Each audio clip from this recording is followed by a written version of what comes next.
Hallelujah.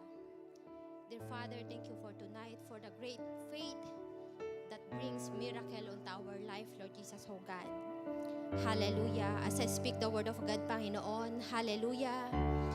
Override, Panginoon, what I studied and whatever I meditate, Panginoon. At lahat, Panginoon, nang na-reveal mo sa akin will be imparted to each and every one. At ito'y malakaran nila, Panginoon. Hallelujah, in according to your will, Panginoon. Higit pa, Panginoon, sa aking na-receive in the name of Jesus Christ. At dinideklara ko, Panginoon, as you open our spiritual understanding, Lord Jesus, oh God. Lord, the life, hallelujah, na dapat mayroon kami sa mundong ito, ay mararanasan namin, ma-experience namin, Panginoon, for the faith that you've given unto us. Lord, marami pong salamat, hallelujah, for tonight, Lord Jesus, oh God, na ikaw ang maitataas, ikaw ang mapaparangalan, at ikaw, O Lord, ang patuloy na makikita, hindi lang sa akin, kundi sa lahat ng nandito, O Lord. Hallelujah, shikaraladadadada. Hallelujah, marami pong salamat, Panginoon, that our life is not hindi na kagaya like old yesterday, Panginoon, but our life today, tomorrow, and for the future to come, Panginoon, will become more stronger, will become a blessing, Panginoon, will become more manifestation of the truth of your word. Hallelujah, dahil sa faith na pinagkakalob mo po sa amin. Marami pong salamat once again, O Lord. To God be all the glory. In Jesus' name we pray. Amen and amen. Praise the Lord. Pwede na po tayong umupo. Amen. Praise the Lord. Shalom po ulit and good evening everyone. Salamat.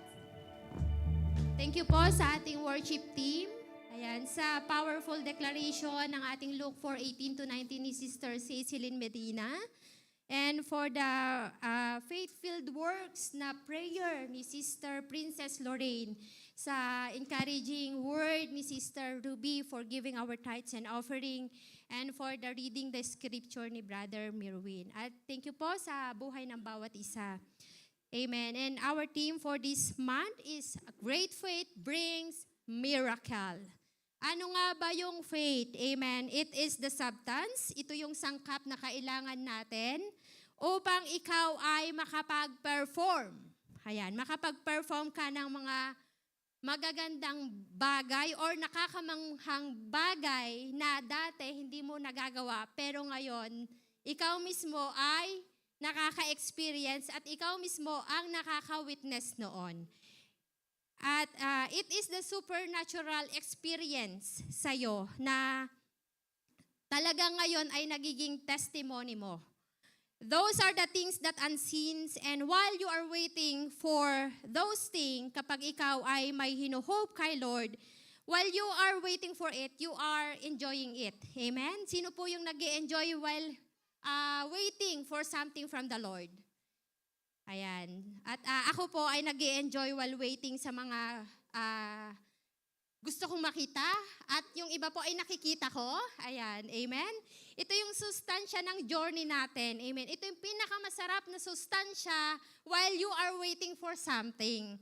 Yung journey mo na everyday, mas lalo kang natututo, mas nagiging mapanalangin po tayo, at mas nagiging dependent ka sa Word of God.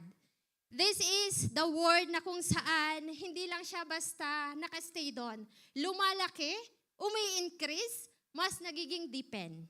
Ayan. At kahit master seed lang po siya, doon pa lang makikita mo na or yung answered prayer ng panalangin mo ay nandoon na. Sinabi nga sa Romans 12 verse 12, be joyful in hope, patient in affliction, faithful in prayer.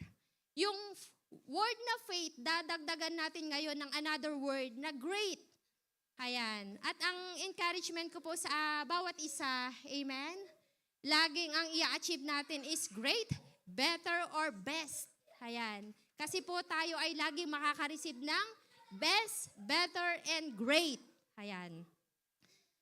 Para yung napoproduce mong testimony, ay hindi lang siya basta-basta testimony. It's a great testimony. It's a better testimony for us. Yun yung mga supernatural na hindi mo nga nagagawa dati. Pero ngayon, dahil mayroon ka nito, lagi mo siyang may experience, lagi mo siyang makikita, amen, ikaw mismo, amen, ang mag-i-enjoy niyaan. And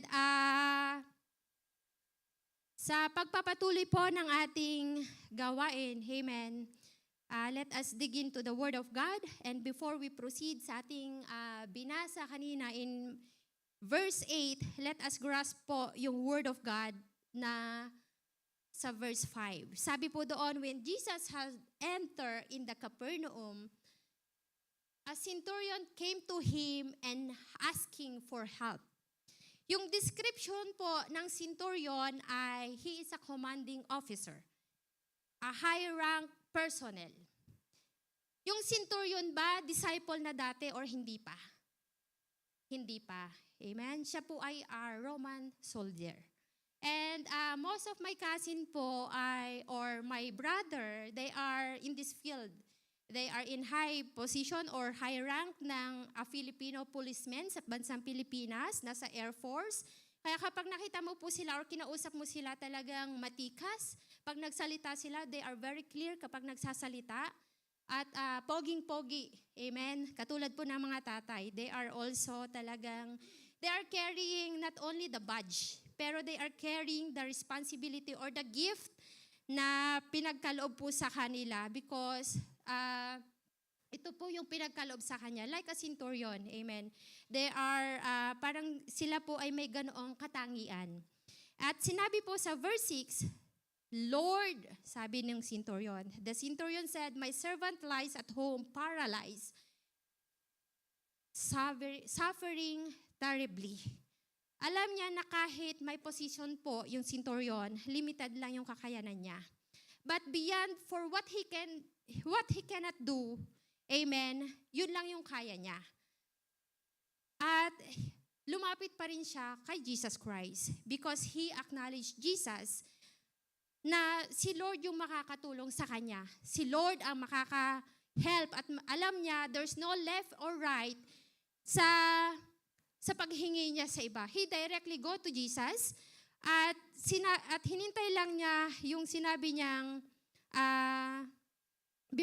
before po doon, walang paligoy-ligoy, he asked for a better question para ma-receive niya yung to give si Jesus Christ ng possible answer. Kaya lumapit siya kay Jesus Christ. Sabi naman sa verse 7, sabi ni Jesus sa kanya, shall I come and heal him? Nagtanong po siya Pero before po tayo mag-proceed pa, amen, yung sa verse 5, kung i-check po natin, mayroong itinuturo sa atin. Unang-una is yung right asked or kung kanino ka hihingi ng panalangin. At yung take away po natin doon is right asking in prayer. Pangalawa, sa verse 7, ang tinuturo po sa atin doon ay to have a direct call to whom we need to call. Yung pang-8, amen, na tinuturo po sa atin sa verse 6 and 7 ay we need to respect to a great healer. Amen. Hallelujah. Thank you, Lord. Praise God. At dadako po tayo sa verse 8. The centurion replied. Ito po yung binasa ni Brother Mirwin kanina. Lord, I do not deserve to have you come under my roof. But say the word, and my servant will be healed. Sabi ng centurion dito, come, sabi niya, ay hindi lang siya basta nag-i-inform kay Jesus. He respect Jesus, that is si Jesus Christ yung ultimate solution to heal sa kanyang servant. And same thing na nabanggit sa Luke 7 verse 7, that is why I did not consider myself worthy to come to you. Sabi niya doon, but say the word and my servant will be healed. He let God be God sa kanyang buhay. Na yung salita ng Lord, amen, yun yung magpapagaling. Amen, that my servant will be healed. Let your word say, and my servant will be healed.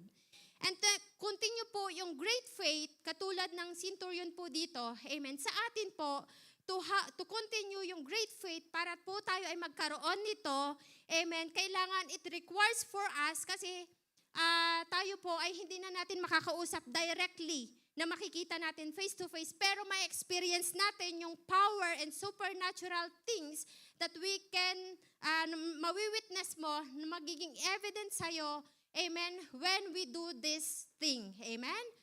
Ang kailangan po natin ay yung the best action. At ang ating pong title, ang subtitle po ng ating pinag-uusapan ay Faith in Action. Unang-una po natin gagawin is we need to act. Amen. Yung word na ACT. We need an action. Una, act on what God's plan to your life. Sabi sa James 2 verses 17 to 23, kung babasahin po natin yung buong chapter na yan, amen. Sabi po doon sa chapter 17, in the same way, faith by itself, if it is not accompanied by your action, it is dead. Amen? Useless kung ikaw ay nananalangin pero hindi mo pinapanampalatayaan ang mga sinasabi sa iyo ng Lord. Kung hindi ka nagfa-follow sa Word of God. Amen? Para ka lang nanghihingi or naghihintay ng bituin na malaglag. Amen? Hindi po yan malalaglag. Amen? At ang kailangan po natin ay ang ating action. Huwag nating patatagalin. If you receive the Word of God, act on it. Kasama mo ang banal na spirito, you are empowered. Ikaw ay makakapag-perform ng imposible, magiging posible. Amen? Because Jesus Christ is in your life. The Word of God, it is the truth in your life. Amen? Sabi sa verse 12, minsan po, ang Word of God, mapanakit din kasi ako nasasaktan.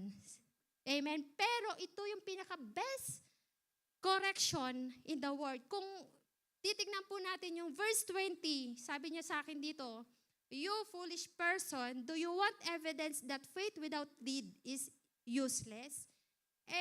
Papayag ba ako na ako yung isang foolish person? Hindi. Amen? Kasi ako po ay anak na ng Diyos. Ako po ay nananampalataya na sa Diyos. Amen? Madalas ang Word of God, ito po yun. Pero ito yung the best correction na nagturo sa akin to have faith in God. Para makasunod po sa Panginoon. Amen? Hindi lang sa Panginoon. Literally, for kapag kinokorek po tayo ng ating spiritual parents or ng ating biological parents, amen? Maganda po kasi it's just only a temporary na pain. Pero kapag ito po ay for eternal life, minsan ka lang maksaktan, pero ito yung the best thing that kapag kinorek ka, grabe ang pag-correct ng Lord. Nag-uumapaw yung biyaya niya sa'yo. Tignan niyo po, kapag ikaw ay naniwala, believe plus act is equal to step up of your life. Believe plus act, it is the reward. Mag-plus pa tayo, believe plus action, amen, it is your bonus to your salary. Believe plus act, it is the healing sa yung pinag-pray. Amen. Kung i-multiply po kaya natin, amen, believe times action, it is the multiplication of your rewards after rewards. Believe times action, it is the answer of your answered prayer and more answered prayer. Amen? Kaya maganda po na wag nating patatagalin kapag tayo po ay sinabihan na, Lord, sumunod ka sa akin, sumunod ka na. Lord, kunin mo yung bonus mo. Pumunta ka na. Kunin mo na siya. Lord, nahihiya ako kasi, wag na. Kung gusto niyo po, sabihan niyo ako. Ayan, ako kukuha. Amen. Praise the Lord. You have the promise of the Lord. Meron kang daily devotion. Meron kang yearly verse of the year. Meron kang guidelines, meron kang empowerment ng Holy Spirit every day sa iyong buhay. Act on it. One step to pursue God's will to your life is the step na makakamove ka. Ang sarap po, na nandun ka sa sitwasyon na hindi mo na kaya when you step up. Amen? Di napakaluwag po ng pakiramdam. Hindi lang siya basta maluwag. Hindi lang yan basta, pinagaan ng Lord ang pakiramdam ko. Mas higit pa po doon. Amen? It's not only just a feeling na ngayon okay ka. Hindi po. Amen? Pag nagbigay sa'yo ng biyaya ang Lord, amen, based on the Word of God, dahil na ginawan mo ng action, amen, it is for eternal life. Amen. Praise God. Katulad po ng centurion na binasa natin kanina, yung hinihingi niya ng healing, hindi naman siya po kundi yung servant niya. Ibig sabihin, he loved his people. He loved yung neighbor niya. He loved yung nation niya. Siya po yung, hindi pa po dito pinag-uusapan na may faith na mismo siya. Pero meron po iyon. Amen? At naniniwala siya kasi lumapit siya kay Jesus Christ. Alam niya kung sino yung nilapitan niya. Amen. Tayo po na believer and follower na ni Jesus Christ at tayo po ay talagang nakakarinig na ng Word of God, mas mamahalin po natin ang kanyang mga salita. Amen. Kasi pag hindi po natin yan mamahalin, mas mahihirapan ka din po na sumunod sa Kanya. Wala pong, kapag sumunod po tayo kung ano lang yung sinasabi ng tao, minsan baka magreklamo pa ako or something na maiirita pa ako. Pero dapat po hindi ganun yung magiging action natin. Kundi every time that the Word of God has given unto you, be joyful, be glad. Amen? Kasi yung reward niya nasa inyo po. Amen. At praise the Lord. I just want to testify po how God talagang na-turn yung buhay ko. Amen. My prayer before po ay about lang nakafocus sa may family, sa may trabaho, sa may mga reliable disciples, sa ministry. Kung kayo po ay mahilig manalangin ng ganyan, praise the Lord po. Wala pong masama doon. Pero praise God po, dahil nga tayo ay dinadagdagan or nire-reveal ng Lord ang kanyang salita sa atin. Sa akin po, nakakatuwa po kasi ako mismo nakaka-witness sa buhay ko when I pray, amen, when I hoping for something, dahil nag-expand ang church namin, dahil nag-expand ang Jesus Christ, the Deliverer Church Dubai branch, mas lumalaki po yung talagang hope ko, amen, na hindi lang ako maglilingkod o hindi lang, yung program po na asikasuhin natin, na hindi lang pang ganito. Amen, pang malawakan siya. Amen?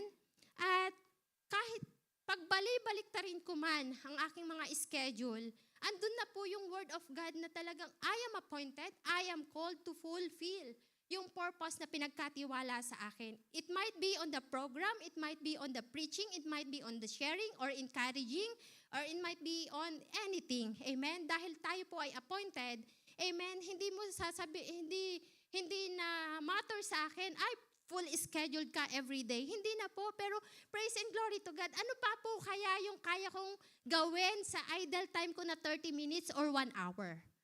Amen? At yun po, praise and glory to God. Tayo po ay nakakalakad sa Panginoon, not because ako, but because of Jesus Christ, na binibigyan niya mismo na ako ng courage to do it. Amen? Hindi na ng sarili kong lakas, kundi yung action ng Lord sa buhay ko.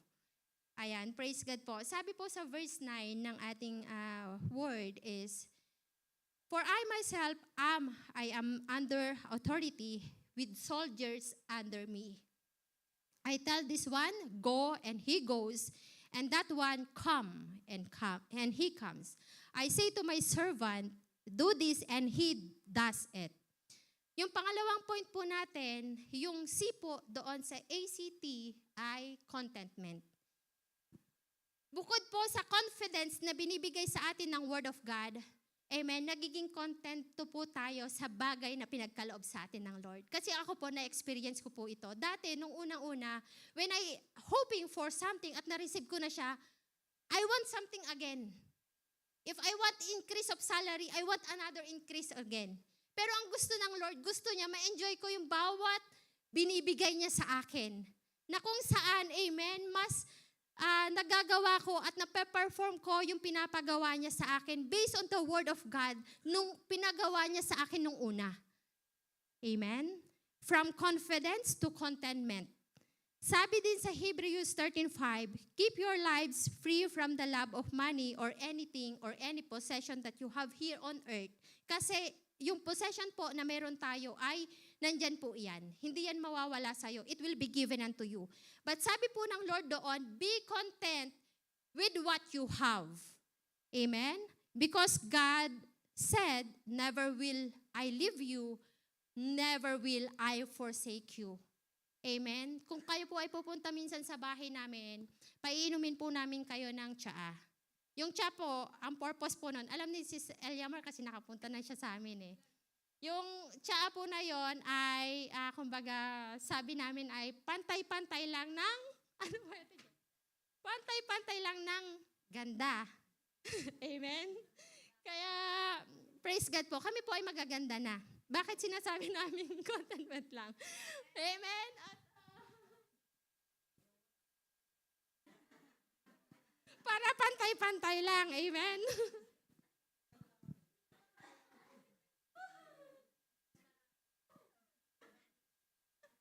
Praise the Lord po. At punta po kayo sa bahay namin. Kayo ay welcome po. Hindi lang tsaa. Kung gusto niyo po ng cake or anything, just tell us. Amen? Amen. But not boasting kung ano po yung meron kami sa bahay. Amen. Or kung ano ang meron si Ate Jen or ako or si Inay Mels. Amen. Kami po ay talagang pinagpapala sa bahay. Andun din po si Ate Crystal. Praise the Lord. At let us continue po. At sabi po dito, yung centurion sa verse 9, balik po tayo sa verse 9, this centurion is an officer in command of 100 men. If we go back sa verse 7, Jesus said, shall I come and heal him? Nag-respond po siya ay in respect. Tatandaan po natin, in respect. At if you are a leader, marami ka nang nare-receive na biyaya, unang titignan po natin ay yung mga word na lumalabas sa ating bibig. If I boast myself or I boast the name of Jesus Christ. Amen. At sa pagbo-boast po ng pangalang Jesus sa ating buhay, amen, ay doon po magre-rema na si Lord siya at ako lang ito. May limit po siya. Kaya yung contentment mo na binabanggit po natin dito, mas nakokontrol yung mga bagay na pang sarili natin na gusto nating sabihin. Amen. At mas nangunguna yung para sa Lord. Amen. Hallelujah. Thank you, Lord. At yung, praise the Lord, isa pa po sa gusto kong i-impart sa inyo is in regards to what we have, yung pagdating sa mga position or anything na nare-receive natin. Yun nga po yung sabi ko, do not boast anything about ourselves but boast the name Jesus Christ in our life. Do not seek always for the ma-recognize tayo. And I praise the Lord. Kung hindi ko man po kayo nare-recognize sa lahat ng ating mga event, ay kasama po kayo sa prayer. Amen. At do not seek always for the recognition. Kasi ganito po yung dati ako, na nagsisik ako ng recognition. I want to recognize. Pero ang nireveal po sa akin ng Lord, do not seek for recognition. Desire for revelation of the Word of God. Amen. At marami nga po sa atin, talagang nakakaangat. So, we need to humble ourselves. Kasi minsan po nakaka-abuse yung boasting ng sarili natin. We need to be a role model, an encourager, an inspiration.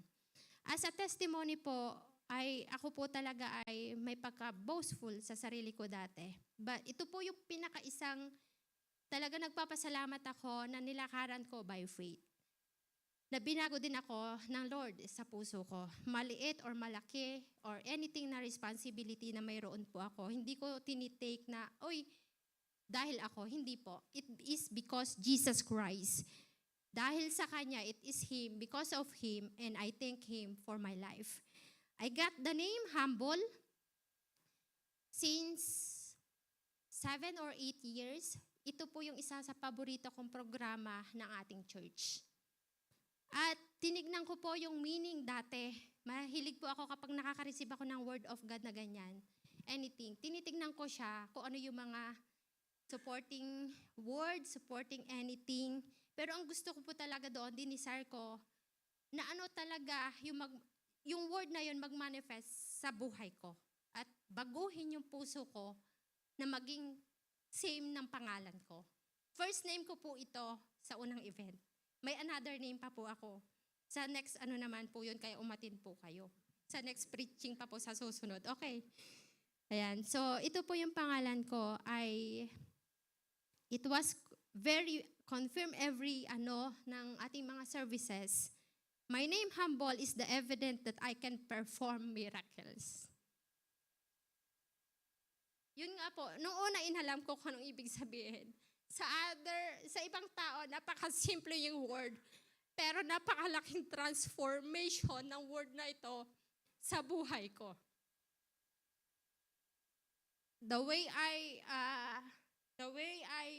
love my parents, the way I become child of my parents, the way I become a disciples, the way I become your discipler.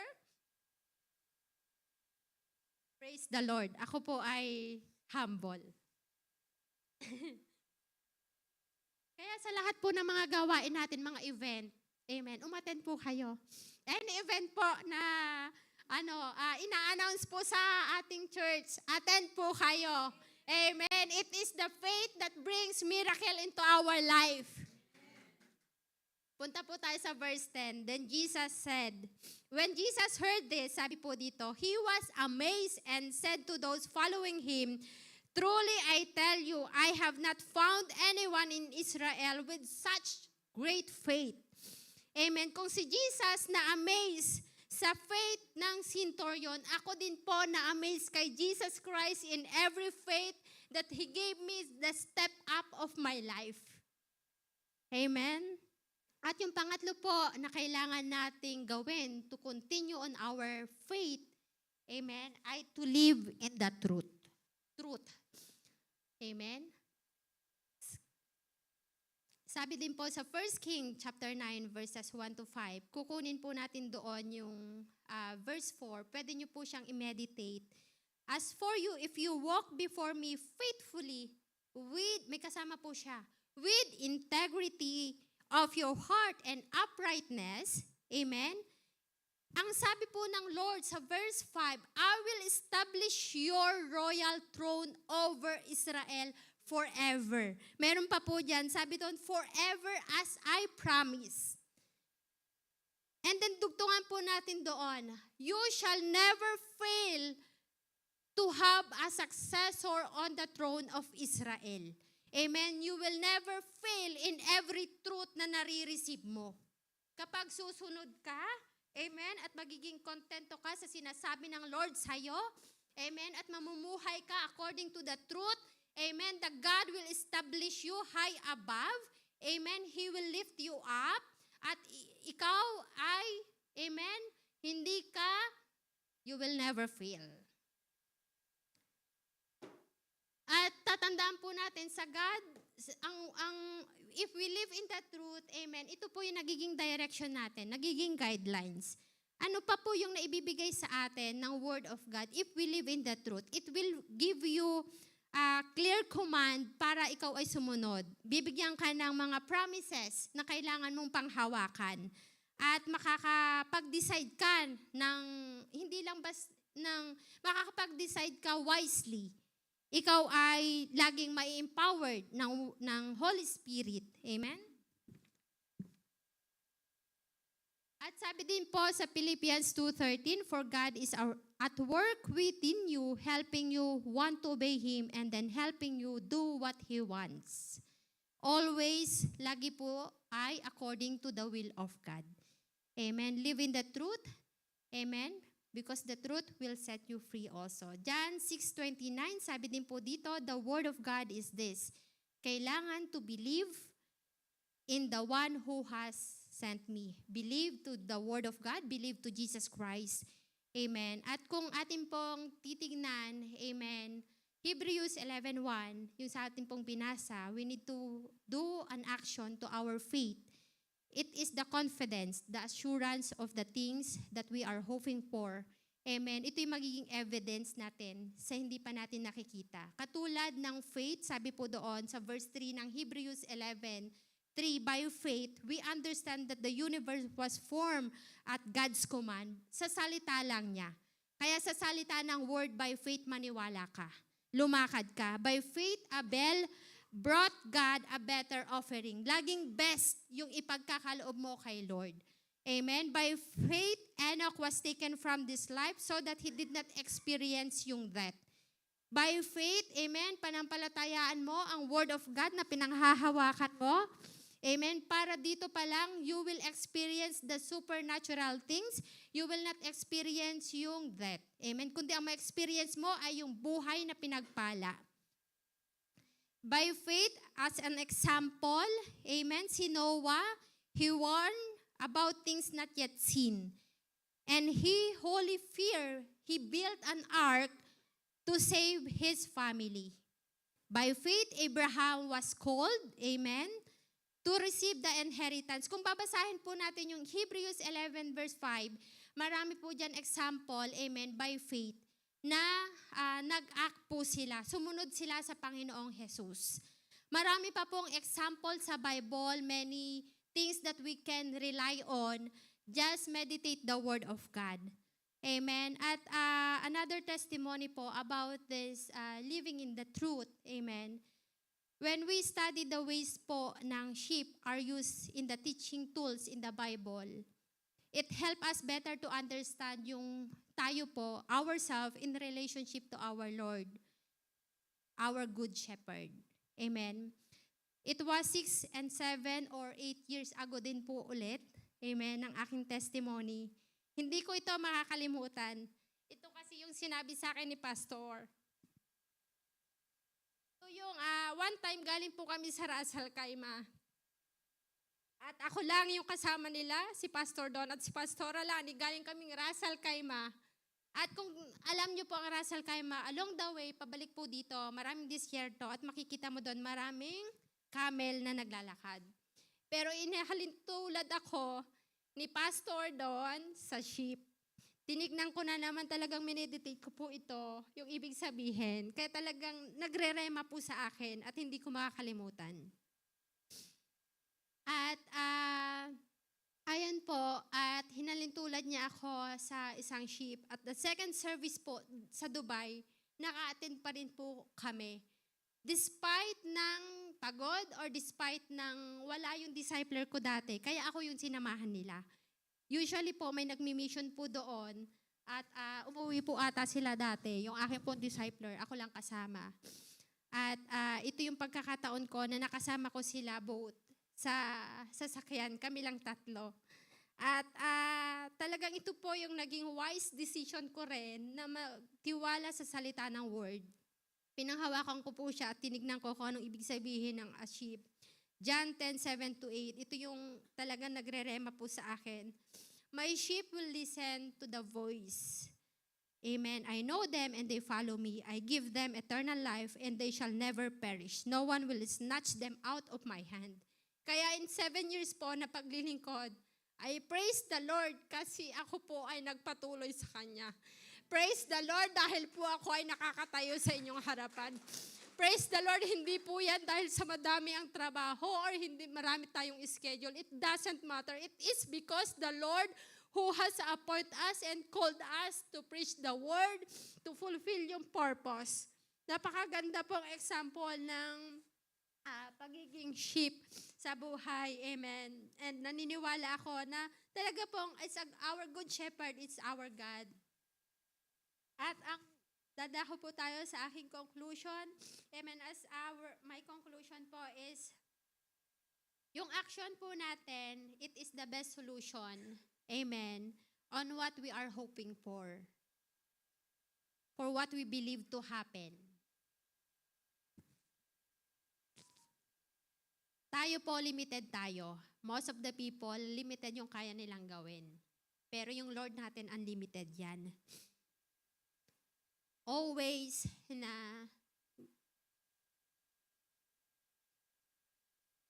hallelujah, the people in the world are limited but you become unlimited as you act based on the word. Huwag niyo pong kakalimutan yung word na act. This is the time to act, to receive, to perform miracles for God's glory.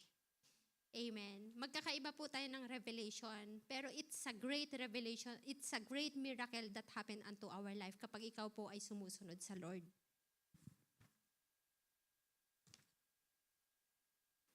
You may live greatly. You may experience the reality of His blessing, which faith from another faith by increasing faith and having the faith every day. Amen. Ikaw mismo yung magiging evidence sa katrabaho mo. Ikaw mismo ang magiging evidence sa pamilya mo. Ikaw mismo magiging evident to save many people. Amen. Praise and glory to God. And I invite po Pastor Don for the prayer.